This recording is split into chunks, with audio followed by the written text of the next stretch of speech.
Programme मुकाबिल में खुशामदीद। मैं हूं रबिया एहसन और मेरे साथ मौजूद हैं आमिर मतीन। और आज के प्रोग्राम में जो टॉपिक्स हम डिस्कस करेंगे उसमें सबसे पहले डोनाल्ड ट्रंप की एक मर्तबा फिर ईरान को हमले की धमकी। ईरान दोबारा खतरनाक इशारे दे रहा है। उंगली हिलाने से पहले खुशी से खुलेआम दोबारा हमला करेंगे। ईरानी सदर का जौहरी प्रोग्राम जारी रखने के अज़्म का इजहार। इसके अलावा बात करेंगे गजा में जारी नस्लकुशी और इस पर आलमी बरादरी के रद्द अमल की। इसराइल की इजाजत के बावजूद गजा में इमदाद समंदर में कतरा है, ये कहना है अक़वाम मुत्तहिदा का। अब वक्त आ गया है कि गजा में जारी जंग को खत्म किया जाए। फायरबंदी मुमकिन है, इसराइल को मुख्तलिफ तरीका अपनाना होगा। डोनाल्ड ट्रंप का रद्द अमल, इस रद्द अमल के बाद सिचुएशन बदलेगी या नहीं, इस पर डिस्कशन करेंगे।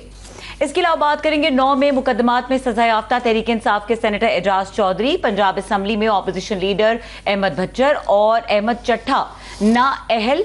5 अगस्त एहतजाज इजाजत न मिलने की सूरत में पीटीआई का प्लान बी क्या होगा, इस पर भी बात करेंगे। इसके अलावा बात करेंगे इस्लामाबाद में गधों के गोश्त की सप्लाई के इंकशाफ की। फूड अथॉरिटी की तहकीकात जारी। इस्लामाबाद में 1000 किलो गधे का गोश्त और 40 जिंदा गधे बरामद। गैर मुल्की कसाई गिरफ्तार। और तारिक फजल चौधरी के शिकवों के मुकाबिल मिफ्ता इस्माइल के जवाब शिकवा का भी जायजा लेंगे।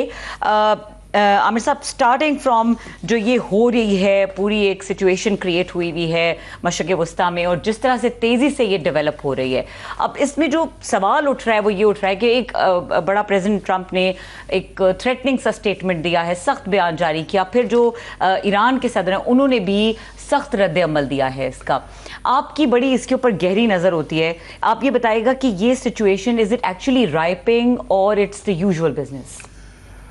बस हम कोशिश करते हैं कि सिर्फ अंदरूनी सियासत के ऊपर बात ना करें, खित्ते में और दुनिया भर में जो हो रहा है उसके ऊपर भी ज़रा कुछ ना कुछ बहस जारी रहनी चाहिए। हमें नज़र रखने की ज़रूरत है क्योंकि हम इंटरकनेक्टेड हैं। इन तमाम चीज़ों के असरात हम पे ख़ास तौर पे ज़्यादा हैं क्योंकि हम एक कमज़ोर मुल्क हैं, हम एक वल्नरेबल मुल्क हैं, इकनॉमिकली भी, सिक्योरिटी के पॉइंट ऑफ व्यू से, और अपनी जियो पॉलिटिक्स भी, जियो लोकेशन भी हमारी इस तरह की है कि हमें ज़रूरी है हमारे इन पे नज़र रखें।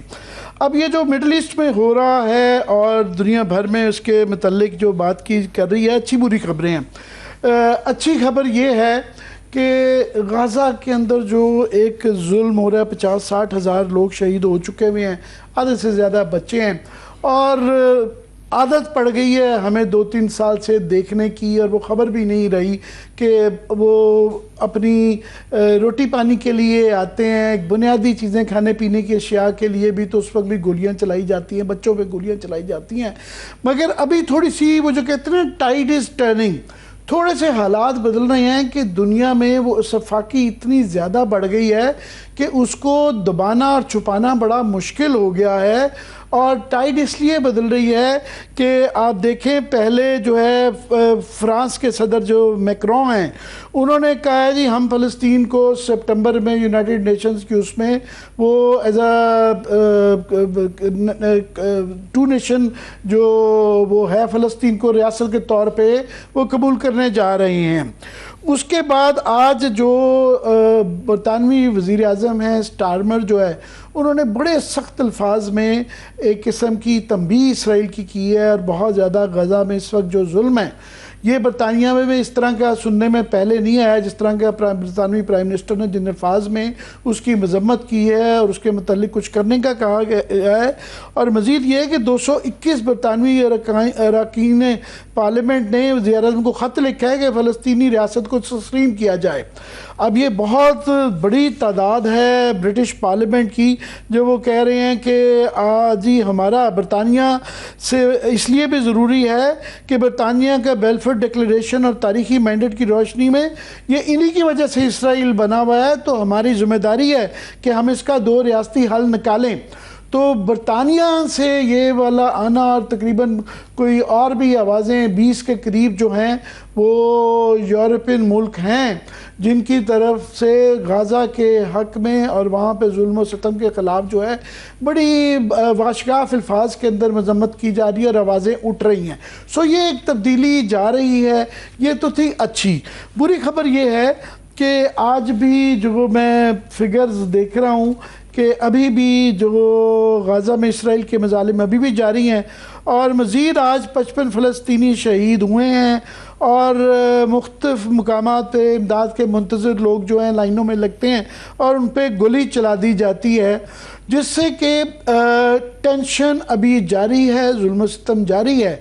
जो आज की मेन खबर है वो प्रेसिडेंट डोनाल्ड ट्रंप की है कि ब्रिटिश प्राइम मिनिस्टर स्टार्मर के साथ जो जॉइंट प्रेस कॉन्फ्रेंस की, उसमें उन्होंने एक दफ़ा फिर ईरान को पर हमले की धमकी दी है और उन्होंने कहा है कि ईरान ने जौहरी प्रोग्राम दोबारा शुरू किया तो इस बार तेज़ी से उसे ख़त्म करेंगे और ईरान का जौहरी प्रोग्राम जारी रखना हमाकत है।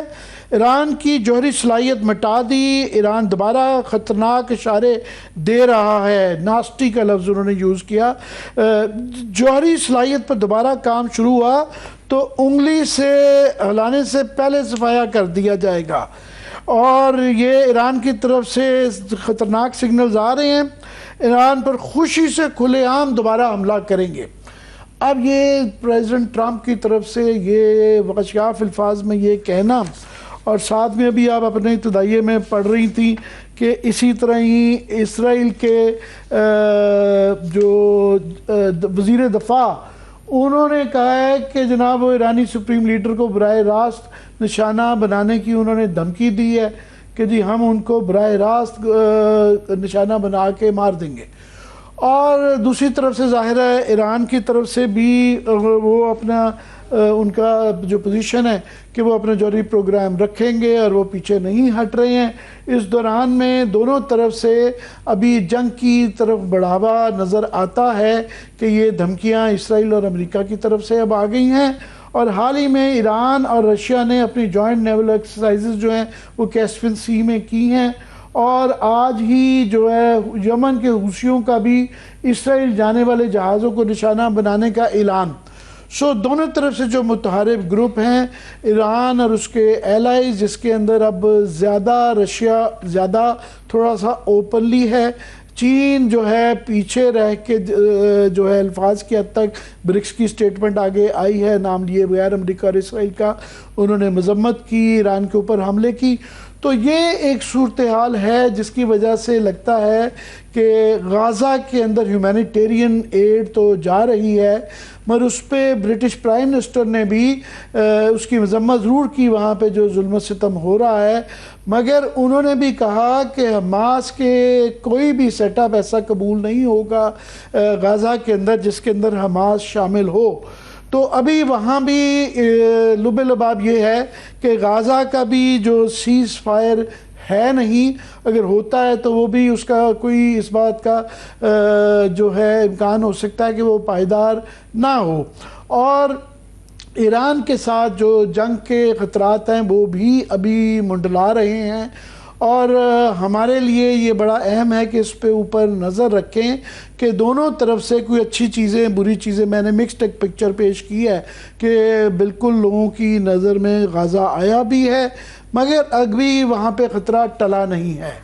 अच्छा आमिर साहब, ये जो गाज़ा की सिचुएशन की अगर हम बात करें तो जिस तरह से यूएन ने बहुत ज़्यादा इसको एक तरह से एंडोर्स किया है कि वहाँ पे जो ह्यूमैनिटेरियन लॉज हैं उनकी वायलेशन हो रही है और बहुत ज़्यादा ज़्यादती हो रही है। फिर डोनाल्ड ट्रंप ने कहा कि जी हम वॉक इन फूड सेंटर्स बनाएंगे और वहाँ पे लोगों को हम शॉर्टेज नहीं होने देंगे एंड दिस मस्ट स्टॉप। सो ये भी कोई लफाजी है या आपको लगता है कि दे मीन इट? ये आपने बड़ा अच्छा याद करा दिया, ये मैं मिस कर गया था ये सुर्खियाँ देने में कि ये बहुत बड़ी डेवलपमेंट है कि आज अक़वाम मुत्तहिदा के सेक्रेटरी जनरल ने उन्होंने बहुत सख्त अल्फाज में जो है गाज़ा में हालात की मजम्मत की है और गाज़ा की तबाही का कोई जवाज़ नहीं। जंग की संगीनी दो रियासती हल को मज़ीद ज़रूरी बना चुकी है। गाज़ा की बर्बादी दुनिया के आंखों के सामने हुई और नाकाबिले जवाज़ है। इसराइल और फ़लस्तीन संगीन मोड़ पर रहें और दो रियासती हल पहले से भी दूर हो चुका है। तो ये बिल्कुल उनकी तरफ से ये स्टेटमेंट आई है, मगर क्या क़ौम मुत्तहिदा के अंदर इतनी जान है? पहले भी रेजोल्यूशन आते रहते हैं, क्या इसराइल और अमेरिका बाज आ जाएंगे अपनी इस एग्रेशन से? ये सवाल है सबसे बड़ा। जी आमिर साहब, हमें गेस्ट ज्वाइन कर चुके हैं, उनको इंट्रोड्यूस भी करा देते हैं, वेलकम भी कर लेते हैं। डॉक्टर अवैस सलीम एनालिस्ट हैं और जो बैनुल-अक़वामी उमूर हैं उस पर गहरी नज़र रखते हैं। इसके अलावा हारून रशीद वो तज्ज़ियाकार हैं और फोटे है उनका, इस तरह के मामलात पे अपनी कीमती राय से हमें जो है एनलाइटन करते रहते हैं। इन दोनों को वेलकम करेंगे। अस्सलाम वालेकुम। बहुत बहुत शुक्रिया हमें ज्वाइन करने का। हारून रशीद भी मेरे 30-40 साल पुराने कुलीग हैं, हमने इकट्ठे कई दहाइयों से काम किया है। और डॉक्टर साहब पहले जर्नलिस्ट थे, वंस जर्नलिस्ट ऑलवेज जर्नलिस्ट, अभी ये प्रोफेसर बन गए हैं, मगर अमेरिका में हैं और बड़ी गहरी नज़र रखते हैं। तो हारून, मैं आपकी इजाज़त से डॉक्टर साहब से शुरू करता हूँ। डॉक्टर साहब, अच्छी बुरी खबरों का मैं जिक्र कर रहा था। अच्छी खबर ये है कि गाज़ा का जुल्म सितम जो है अब आहिस्ता आहिस्ता वेस्ट के अंदर उसको दबाया जाना मुश्किल होता जा रहा है। फ्रांस के सदर के बाद आज बरतानिया ने भी जो है पोजीशन ली है, और जो है बाकी भी यूरोप के कुछ ममालिक है जो उसके ऊपर अब शोर मचा रहे हैं। मगर प्रेसिडेंट ट्रंप की तरफ से जो है ह्यूमैनिटेरियन एड का, तो उन्होंने कहा कि बिल्कुल होनी चाहिए और उसके अंदर वो भी शामिल होंगे। मगर ईरान के हवाले से बड़ी सख्त किस्म की उनकी स्टेटमेंट्स आई हैं, कैसे देखते हैं वहाँ से आप? जी बहुत शुक्रिया। देखिए, ये दोनों अलग-अलग मामलात हैं, लेकिन इनके अंदर जो एक कॉमन डिनोमिनेटर है वो इसराइल है और इसराइल की जारहियत है।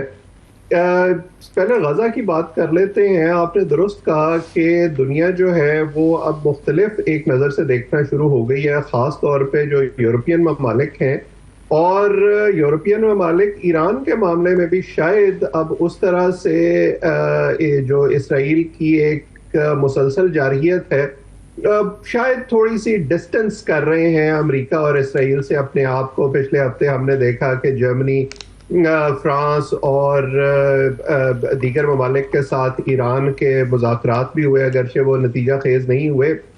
गजा के मामले में मुझे जो ज़ाती तौर पर एक चीज़ खटकती है वो ये है कि ह्यूमैनिटेरियन एड की बात तो हो रही है, स्टारवेशन की बात तो हो रही है, जो ग़िज़ा और दीगर मामलात हैं उनकी बात तो हो रही है, लेकिन उस जो कंडेमनेशन इसराइल की होनी चाहिए और जिस हद तक होनी चाहिए वो नहीं हो रही। ऐसे लगता है कि ये ममालिक बस ये कह रहे हैं कि जी आप बच्चों तक ग़िज़ा पहुंचने दें, जो ह्यूमैनिटेरियन एड है वो पहुंचने दें, बाकी जो चीज़ें हैं वो भले आप बेशक जारी रखें। हालांकि इस वक्त जो सूरत हाल है, चाहे वो ग़िज़ाई किल्लत हो या जो अमूमी सूरत हाल है इस वक्त, वहाँ जो एक इंसानी अलमिया जन्म ले रहा है, वो एक डायरेक्ट रिजल्ट है इसराइल की ब्रूटैलिटी का और जारहियत का। और जब तक वो ख़त्म नहीं होगी और इसराइल पीछे हटने को तैयार नहीं होगा और गजा के हवाले से जो एक मौक़िफ़ है उसको एक एम्पैथी की नज़र से देखने को तैयार नहीं होगा, उन्होंने सियासत को और इंसानियत को मिक्स कर दिया है और उसके ऊपर एक गलबा चढ़ा दिया है अपनी जारहियत का। जब तक इन चीजों को दुनिया अलग करके देखती रहेगी तब तक ये मसला पूरी तरह हल नहीं होगा। जी, मैं आपकी इजाज़त से बिल्कुल, मैं ईरान वाले इशू पे वो बिल्कुल सेपरेट है, इससे लिंक भी है मगर सेपरेट भी है, मैं दोबारा आपके पास आऊँगा। हारून, बड़ी अच्छी डॉक्टर साहब ने बात की है कि आज भी जो प्रेसिडेंट ट्रंप ने ऐलान किया है कि वो भी शामिल होंगे ये बरतानिया के साथ वहाँ पे एड पहुँचाने में, इस फैक्टर को रिकगनाइज तो कर लिया है, मगर इफ्स एंड बट्स थे वहाँ पे। साथ में यही कहा कि हमास बहुत बुरी है और साथ में उसी प्रेस कॉन्फ्रेंस में ये भी कहा गया कि जी हमास को वहाँ पे नहीं किया जाएगा एक्सेप्ट किसी किस्म के फ्यूचर उसमें। आज भी 50-55 लोग वहाँ पे शहीद हुए और ये सिलसिला जारी है। आपको क्या लगता है कि कम से कम ह्यूमैनिटेरियन क्राइसिस के हद तक जो है इसराइल जो है उसमें इंटरेस्टेड होगा, या उसका एक प्लान्ड किस्म का उनकी इवैक्यूएशन और एक माहौल बनाया जा रहा है कि वो यहाँ से उनको दरबदर करवाया जा सके? जी आमिर, मेरा ख्याल में ये जो सदर ट्रंप साहब ने बात की है ये एक वक्ती या आर्जी रिलीफ तो हो सकता है गजा के लोगों के लिए, लेकिन मेरा नहीं ख्याल कि ये कोई तवील मुद्दती हल है।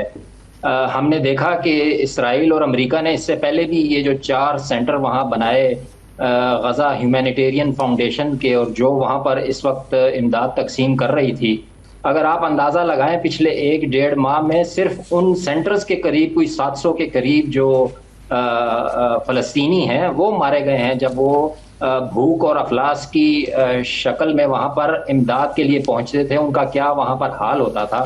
तो 4 सेंटर बनाए हुए थे 20, 22 और 25 लाख आबादी के लिए। तो मुझे नहीं मालूम कि उनका ये जो नया प्लान आया है अब अमेरिका का, ये कितना मौसर और कितना इफेक्टिव और कितना तवातुर के साथ होगा, और जो उनकी ह्यूमैनिटेरियन और जो न्यूट्रिशनल एड है जो उनको ज़रूरत चाहिए। मैं अभी देख रहा था कि जिस किस्म की एड ये गज़ा ह्यूमैनिटेरियन फाउंडेशन उनको दे रही थी, उसमें पास्ता और ऐसी चीज़ें थी, चने थे जो आप बगैर उबाले खा नहीं सकते, कच्चे खा नहीं सकते। तो उसके लिए उनके पास क्या ये फैसिलिटी है कि वो उसको पका के खा सकें? इस तरह की इमदाद जो बिल्कुल बेमानी इमदाद थी वो उनको दी जा रही थी। तो अब ये जो नया प्लान आया है, इससे मुझे कोई ज़्यादा उम्मीद तब्दीली की तो नज़र नहीं आती, लेकिन मुझे कुछ इशारे जो आप वो कह रहे थे इब्तिदा में कि मिले जुले इशारे मिल रहे हैं, मुझे ये इशारे मिल रहे हैं कि अमेरिका अब इसराइल के साथ ज़्यादा चलने को तैयार नहीं है। उन्होंने 3 दिन पहले, अगर आपने ट्रंप की स्टेटमेंट देखी हो, तो उन्होंने क्लियर अल्फाज में नेतन्याहू को कहा कि आप ये जो मसला है इसको हल करें फ़ौरन, जल्द अज जल्द, बिकॉज उनको पता है कि पब्लिक सेंटीमेंट्स बहुत ज़्यादा उनके खिलाफ खुद उनके अपने मुल्कों में वेस्ट में हो गया है। यही हाल उनके खिलाफ सारी पार्लियामेंट उठ खड़ी हुई है और उनको कह रही है कि आप भी फ़लस्तीनी फ्रांस की तरह फ़लस्तीन को तस्लीम करने का ऐलान करें। तो खुद उनके अपने जो एलाइज हैं वो एक एक करके जा रहे हैं। दूसरी तरफ नेतन्याहू के इंटरनल पॉलिटिक्स अगर आप देखें तो उनमें भी ये जो गज़ा देने का और ये जो गज़ा ह्यूमैनिटेरियन फाउंडेशन के ज़रिए हुआ था, उसमें जो उनके हॉकिश 2 वज़ीर थे, वज़ीर दिफा और जो ख़जाना के वज़ीर है, वो उन इजलासों में उनको बुलाया ही नहीं गया, और उसमें नेतन्याहू ने ये उनको रियायत दी फ़लस्तीनियों को। तो अब जो इजलास उन्होंने बुलाया है उसमें इन दोनों को भी बुलाया गया है। तो लगता ये है कि नेतन्याहू पर प्रेशर काफ़ी बढ़ा हुआ है, लेकिन क्लियर प्रोग्राम वो नहीं बता रहे कि वो चाह क्या रहे हैं। उन्होंने जो अब तक बात की है वो सिर्फ नारों की ज़ुबान में किसी सियासतदान की तरह बात की है कि जी हमास की कंप्लीट एनाइलेशन तक और हमास के कंप्लीट शिकस्त तक ये जंग जारी रहेगी। तो वो शिकस्त तो ये तकरीबन हारे हुए हैं। हमास अगर अभी भी उनको एक खटक रहा है कि एड देने में उनके लिए मसला पैदा कर रहा है, तो फिर वो उनकी ये जो पिछले 1.5-2 साल उन्होंने लड़ाई की, 60,000 फ़लस्तीनी मार दिए, औरतें बच्चे मार दिए, भूख और अफलास वहाँ पर उनको कर दिया, तो उसका क्या फ़ायदा हुआ? फिर वो हमास तो अभी भी उनके लिए एक दर्द-ए-सर बनी हुई है। बिल्कुल। आप ये मैं देख रहा था प्रेसिडेंट ट्रंप की जो स्टेटमेंट है कि उसमें वो कह रहे थे we are going to do it in conjunction with some very good people. तो वो जो गुड पीपल लगाए गए थे, इसराइली लोग जो बांट रहे थे, वही इतलाएँ पूरी दुनिया भर में आई कि वो जब कतार में लगते थे लोग इमदाद के लिए, उनको गोलियां मारी जा रही थी। तो उम्मीद ये की जाती है कि इस दफ़ा good people are really good people. Doctor साहब, प्रेसिडेंट ट्रंप की स्टेटमेंट से उनकी इंटेंट का और अमेरिका की इंटेंट का जज करना बड़ा मुश्किल होता है, और अक्सर देखा गया है वो कहते कुछ हैं करते कुछ हैं। तो ये स्टेटमेंट जो है अभी जो प्रेजेंट आज की जो उनकी आई है स्टारमर के साथ प्रेस कॉन्फ्रेंस के अंदर कि जी हम दोबारा अगर इन्होंने जौहरी हथियार की तरफ गमजन हुए बढ़ते रहे तो हम हमला करेंगे, कितना कि सीरियसली इसको आप ले रहे हैं कंसिडरिंग के अमेरिका के अंदर और यूरोप के अंदर जो माहौल है?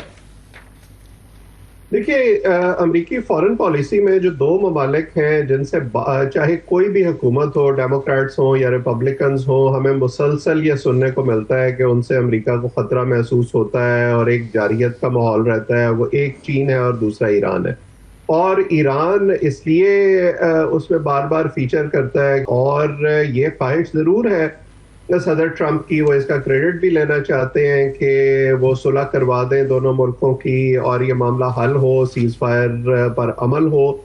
लेकिन गजा की तरह यहाँ भी वो ये चाहते हैं कि वो इसराइल की शराइत पर हो, और ये एक तरफा होना मुमकिन नहीं है। अब अगर सदर ट्रंप अपने ही कंडक्ट पर थोड़ा सा गौर कर लें कि अपने पहले दौरे हुकूमत में उन्होंने यूनिलैटरली पुल आउट कर लिया था उस माहिदे से जिसके तहत ईरान अपने जौहरी प्रोग्राम पर कर्टेल कर रहा था, उसके मुआयने की इजाजत दे रहा था, और उसके बाद ही ये यूरेनियम एनरिचमेंट का जो सिलसिला है वो ईरान ने शुरू किया।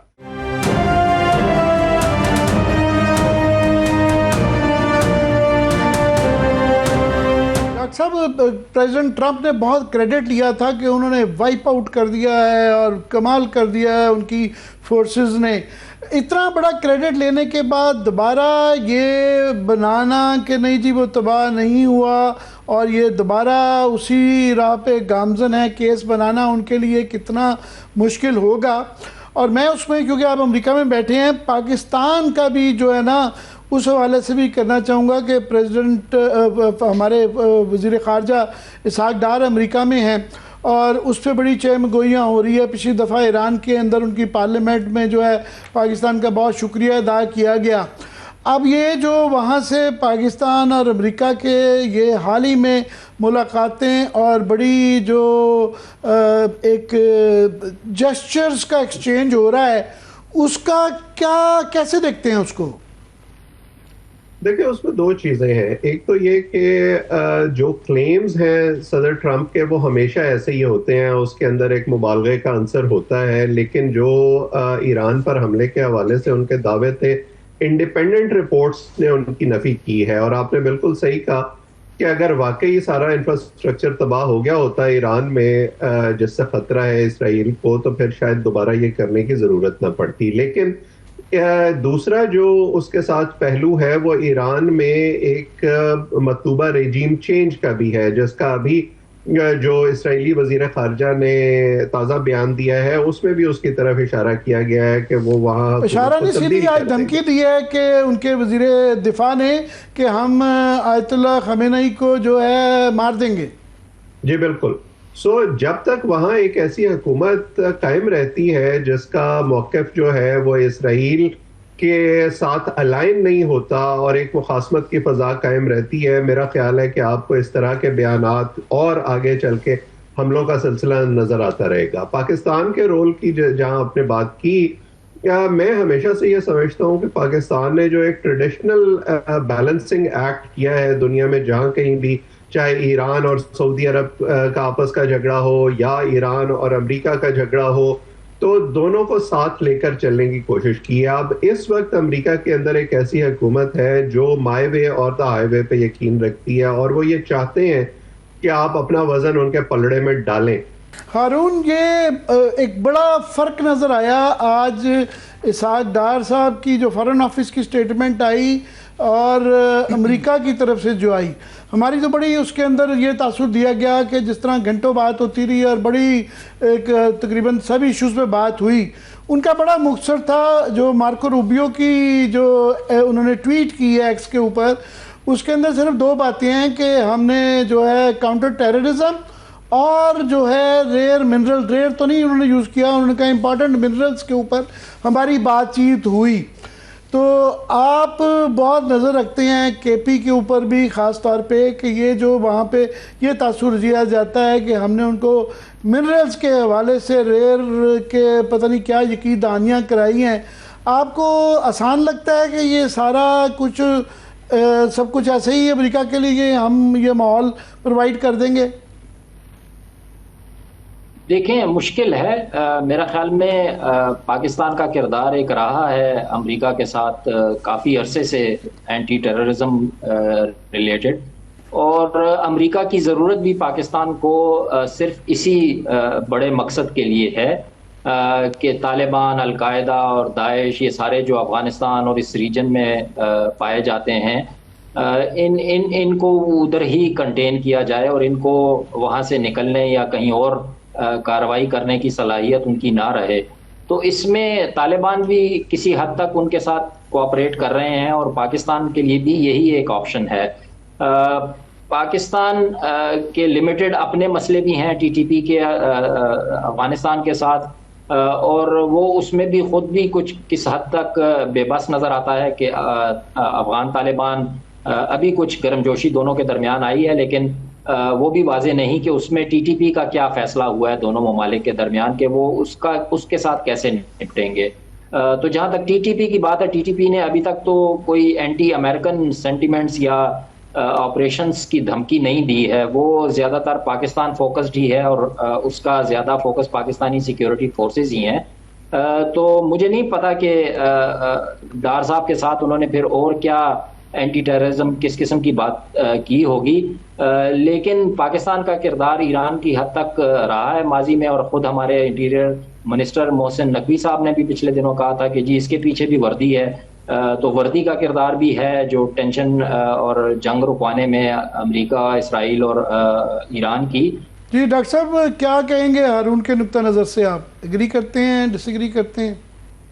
जी मैं बिल्कुल इनकी इस बात से एग्री करता हूँ जो इन्होंने कहा कि पाकिस्तान की जो सियासी क़यादत है उनकी एक फेस वैल्यू तो ज़रूर है, और जाहिर है कि अमेरिका के अंदर एक ये सोच मौजूद है कि एक पॉलिटिकल जो क़यादत है उसके साथ एंगेजमेंट जारी रखनी चाहिए, लेकिन उन्हें पाकिस्तान में जो पॉलिटिकल इंस्टेबिलिटी रहती है उसका भी बड़ी अच्छी तरह अंदाज़ा है, और वो जानते हैं कि उन्होंने किससे बात करनी है, क्या अश्योरेंसेस लेनी है। और वो मुलाकात आप जानते हैं कि हमारे फील्ड मार्शल से पहले हो चुकी है, और उसके बाद भी सदर ट्रंप ने बड़े अच्छे जज्बात का इजहार किया था, और उसका एक बहुत बड़ा ताल्लुक जो शायद एक कॉमन कनेक्शन है हमारे और ईरान के दरमियान, हमारे न्यूक्लियर प्रोग्राम से भी है। अमेरिका के अंदर एक बड़ा पैरानोया पाया जाता है पाकिस्तान के न्यूक्लियर प्रोग्राम के मुतालिक, और वो ये समझते हैं, हमारी फौज ने उनको यकीन दिलाया हुआ है, हर साल जो कांग्रेस के अंदर रिपोर्ट जारी होती है उसके अंदर ये अश्योरेंसेस स्टेट डिपार्टमेंट की तरफ से दी जाती हैं कि पाकिस्तान का न्यूक्लियर प्रोग्राम महफूज है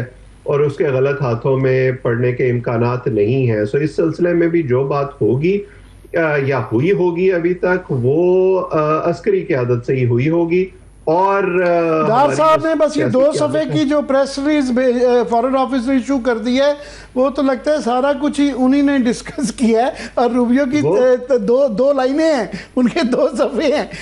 मैं क्विकली महदूद वक्त है, हारून से ज़रूर एक चीज़ पे समझना चाहूँगा कि तीरा के अंदर जो है वाक़या हुआ और 7 लोग जो है वहाँ पे मारे गए। मैं सारा दिन सोशल मीडिया पे एक फुटेज चलती रही जिसको डिनाई नहीं किया गया कि हज़ारों लोग जो है अमन मार्च के लिए निकले, और वो सफ़ेद झंडे उठाए हुए थे, और वो उनको सबको, हज़ारों लोगों को पूरे इलाके में पता था कि शिद्दत पसंद अनासिर कहाँ रहते हैं। उनके घर पे गए और उन्होंने कहा जी आप हमारा इलाका छोड़ दें, आपकी वजह से हम सब मुश्किल में हैं। ये समझा सकेंगे हारून साहब ये कैसे मुमकिन है कि सारे इलाके को पता है, हज़ारों लोगों को पता है कि किधर हैं लोग शिद्दत पसंद? देखें आमिर साहब, बिल्कुल ये कोई बाहर से आए लोग ज़्यादा नहीं हैं, अगर हैं भी तो 2-4 अफगान होंगे। ज़्यादातर ये हमें एतराफ़ करना चाहिए कि जो टीटीपी के साथ लोग हैं वो पाकिस्तानी ही हैं और पाकिस्तान से ही हैं, और ये इन्हीं इलाकों से हैं। हमारे कितने सहाफ़ी दोस्त हैं वो हमें आके बताते रहते हैं कि वहाँ पर क्या सूरत हाल है, और वो जिनके साथ उन्होंने बचपन गुजारा था, गली मोहल्ले में खेले थे, एक ने बंदूक उठा ली, एक ने कलम उठा लिया, अब वो एक दूसरे को जानते भी हैं, ताल्लुकात भी हैं, सब लोगों को पता है कि कौन किस कबीले का है और कहाँ से आया है और वो क्या उसकी इंक्लिनेशन है और किस तरफ वो टिल्ट कर रहा है। तो ये सारी चीज़ें वहाँ पर लोगों को, बिल्कुल आम आदमियों को भी पता है, और मेरा ख्याल में सिक्योरिटी फोर्सेस को भी पता है। लेकिन सिक्योरिटी फोर्सेस की जब बात आती है तो वो वसाइल की बात है, रिसोर्सेज की बात है, फिर स्ट्रेटजी की भी बात है कि एक वक्त में आप कितने फ्रंट अपने लिए खोलना चाह रहे हैं और किस तरह से खोलना चाह रहे हैं। डॉक्टर साहब क्विकली हारून हमारे पास वक्त है, लास्ट जो है सम अप कर सकें डॉक्टर साहब हमारे लिए क्विकली ओवरऑल जो सारा हमने आज बहस की है। देखिए इस वक्त जो मैं इस गजा के मामले में अगर मैं क्विकली ये कहूँ, मुझे नहीं लगता कि इसराइल जो है वो पीछे हटेगा, क्योंकि वो ड्राइव आउट करना चाहते हैं इन लोगों को उस इलाके से, और अमेरिका इसमें ऑन बोर्ड है क्योंकि उन्होंने उस इलाके के अंदर वो नई बस्तियां आबाद करनी है जिसको वो एक टूरिस्ट पैराडाइज बनाना चाहते हैं, और सारा प्लान उस तरफ जा रहा है। कस्टमरी स्टेटमेंट्स आप देखते रहेंगे। ईरान के मामले में मैं अगेन ये समझता हूँ कि ये अमेरिका की ख्वाहिश जो मर्जी हो, लेकिन इसराइल बाज नहीं आएगा। और ये जो सीज फायर है ये बड़ा फ्रेजाइल है और ये किसी भी वक्त ख़त्म हो सकता है। बहुत बहुत बहुत शुक्रिया डॉक्टर अवैस सलीम और हारून रशीद हमारे साथ मौजूद थे। और यहाँ पे वक्त हुआ ब्रेक का।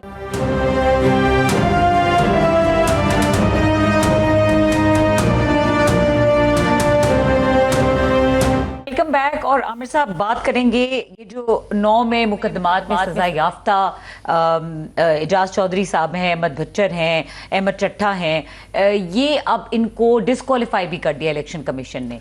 जी, वो तो इसमें कोई हैरानगी की बात ही नहीं थी। जाहिर है उनको 10-10 साल की सजाएं हो गई हैं, वो अब कन्विक्टेड हैं। तो मगर अब फुर्तियाँ तो देखें ना इलेक्शन कमीशन की।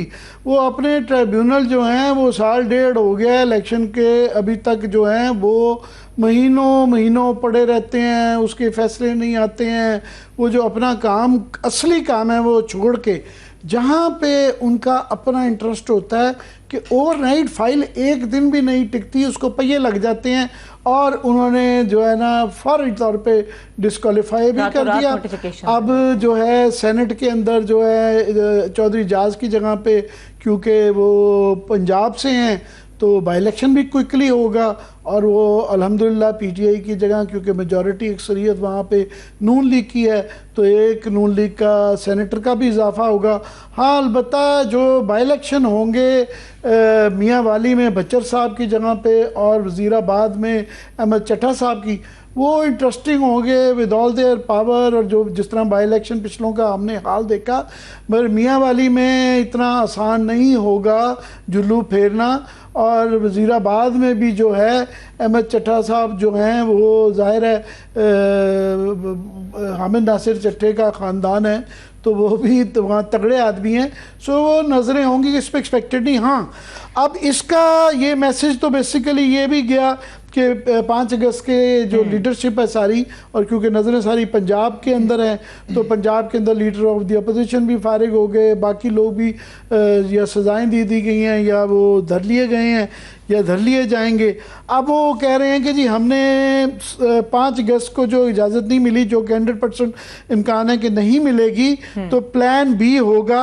और प्लान बी ये है कि हर बंदा अपने हलके में जो है ना एहतजाज करेगा, और तमाम हलकों में एहतजाज की फुटेज क़यादत को भेजी जाएगी जो है। और क़यादत जो है वो खुद क्या करेगी ये अब क्लियर नहीं है।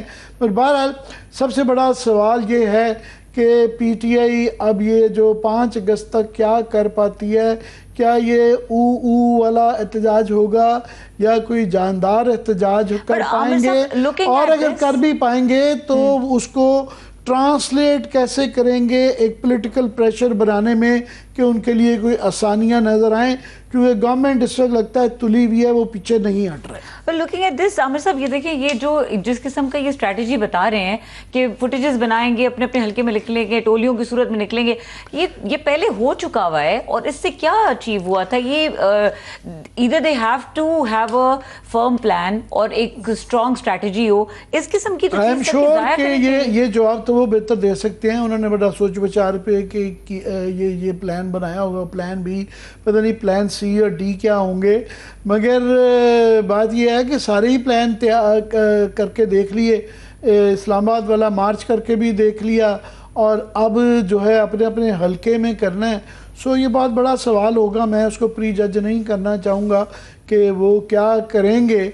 ये 2-4 दिन में ये फैसला होगा, क्योंकि दाव पे एट स्टेक बहुत कुछ है, गवर्नमेंट का भी बहुत कुछ है। अगर ये कामयाब हो जाता है कि हर हल्के में वो ख़ास तौर पे पंजाब में अगर वो कोई चीज़ों में रुकावट खड़ी कर देते हैं, कोई प्रेशर क्रिएट कर लेते हैं, तो गवर्नमेंट के लिए बड़ा मुश्किल है। अगर वो नहीं कर पाते तो फिर पीटीआई के लिए बहुत ज़्यादा मुश्किलात में इजाफा होता नज़र आता है कि ये एफर्ट भी 7-8 माह बाद जो किया जा रहा है, अगर ये वो फेल हो जाते हैं इसमें, तो इसके बाद व्हाट नेक्स्ट हमें नहीं पता। क्योंकि हम हर दफ़ा कहते हैं कि अब इंतहा हो चुकी है, फिर इंतहापन की भी जो गोल पोस्ट है वो आगे चली जाती है, तो आगे पता नहीं कितना लेके जाना है। डी के ये अगले पार जा चुके हुए हैं। सो मैं उनको देखना चाहूँगा कि उनके साथ हमदर्दी भी है और तरस भी आता है और थोड़ा सा दिमाग लड़ाने की कोशिश कर रहे हैं क्या है।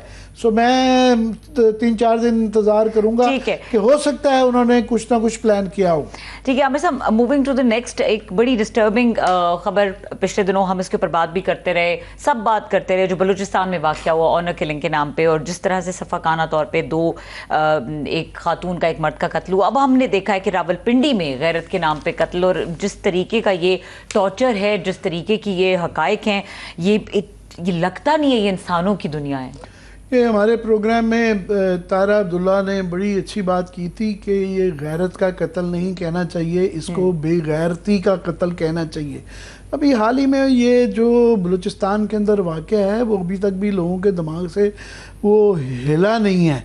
इसकी आप ही तफसील ज़रा पढ़ दें कि ये जिस तरह ये 18 साल ये बच्ची कह सकते हैं इसको, जिसकी गर्दन की हड्डियां टूटी हुई मिली हैं, और कत्ल से कबल लड़की पर शदीद तशद्दुद किया गया। जो पोस्टमार्टम रिपोर्ट है उसमें ज़बान जो है वो बाहर थी और लाश सूजी हुई थी। मुल्ज़िमान ने सिद्रा को लाश बंद करके कत्ल किया, सांस बंद करके कत्ल किया, और इसके बाद जो कत्ल करने के बाद बारिश के दौरान कब्र के निशानात भी जो हैं वो मिटा दिए गए।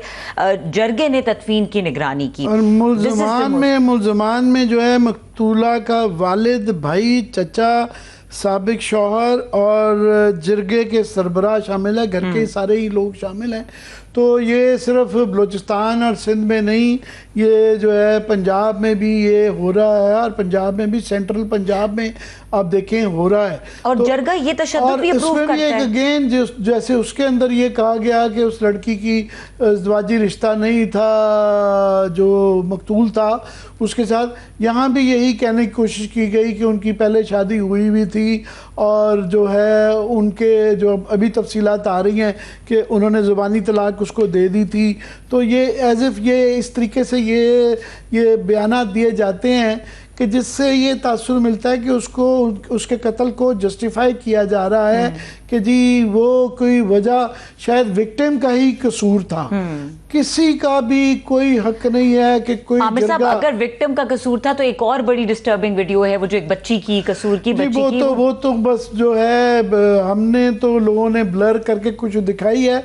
ये मुआशरे की सिकनेस, हम इतना एक बीमार मुआशरा बन गए हुए हैं कि वो देख के तकलीफ़ होती है, दिल दहल जाता है कि इसके बाद जो है बच्चे जो हैं घर से बाहर भी ना निकले, छोटे बच्चे, छोटे कमसन बच्ची जो है वो बच्चे भी हैं। तो उसके बाद जो है क्या हमें हमारा बचपन जो याद है, बड़ा अच्छा ये मुल्क था कि हम जो है मेरी जनरेशन के बच्चे जो थे वो खुले फिले फिरते थे, हम स्कूल जाते थे, कॉलेज जाते थे, बड़ी छोटी उम्र से जाते थे, बसों में जाते थे, गलियों में खेलते थे। मगर अभी तो इसके बाद देखने के बाद कौन से माँ बाप है जो एक नज़र जो है अपनी बच्चे, छोटे बच्चों के ऊपर भी नहीं रखेंगे। तो बस ये एक शुक्र है वो जो मुल्ज़िम था वो पकड़ा भी गया है, और उसको शायद उसकी अपनी बंदूक की गोली भी लग गई है, तो अच्छी बात है वो पकड़ा गया है। मगर ये बिल्कुल दिल दहला देने वाले वाक़यात हैं। बिल्कुल आमिर साहब, डिस्टर्बिंग फैक्ट्स हैं। और एक और डिस्टर्बिंग फैक्ट जो इस्लामाबाद में इस वक्त लोगों को खाने खाते हुए बहुत ही तकलीफ हो रही है इस वक्त, और सब ये गिन रहे हैं कि हमने कब गोश्त खाया था, कौन सी जगह पे खाया था। अब ये हो ये रहा है कि गधों का गोश्त सप्लाई किया जा रहा है। इसके ऊपर काफ़ी कुछ हकायक सामने आए हैं, लेकिन द ऑप्टिक्स ज़्यादा ये वो जो है मीम्स बन रही हैं कि वो पहले लाहौर के अंदर ये स्टोरी निकल आई थी कि लाहौर के लोग जो है गधे का गोश्त खाते हुए पाए गए थे, तो ये लाहौरियों के मुतल्लिक कहा जाता था। तो अभी ये अब उनको बदला मिल गया है कि इस्लामाबाद में कैपिटल के अंदर भी जो है ये गोश्त पाया गया है, और बताया जा रहा है कि अभी ये नहीं पता चला कि वो इस बात के शवाहिद जो मैं देख रहा था, डायरेक्टर इस्लामाबाद फूड अथॉरिटी जो हैं उनका ये कहना था कि वहाँ पे 1000 किलो गधे का गोश्त और 40 जिंदा गधे भी बरामद हुए हैं। और इस बात की शवाहिद मौजूद हैं कि जो लोकल फॉरेनर्स थे उनको तो सप्लाई हो रहा था। अभी वो तफ्तीश कर रहे हैं कि या इसमें से कितना अंदरूने मुल्क इस्तेमाल हो रहा था और कितना बाहर जा रहा था। मगर मैं इन अ लाइटर वे, आज बड़ी दुख वाली हमारी स्टोरीज थी। ये इस्लामाबाद में ये पहले भी वाक़यात होते रहे हैं। यहाँ पे एक बड़ा अलमशहूर पिंडी के अंदर निहारी वाला था, खान साहब जो है, मैं लट से आधा नाम लेता हूँ, तो शेख रशीद साहब का वो बहुत फेवरेट था। प्रोग्राम का टाइम खत्म हो गया है, देखने के लिए शुक्रिया, इजाजत दीजिए, अल्लाह हाफिज।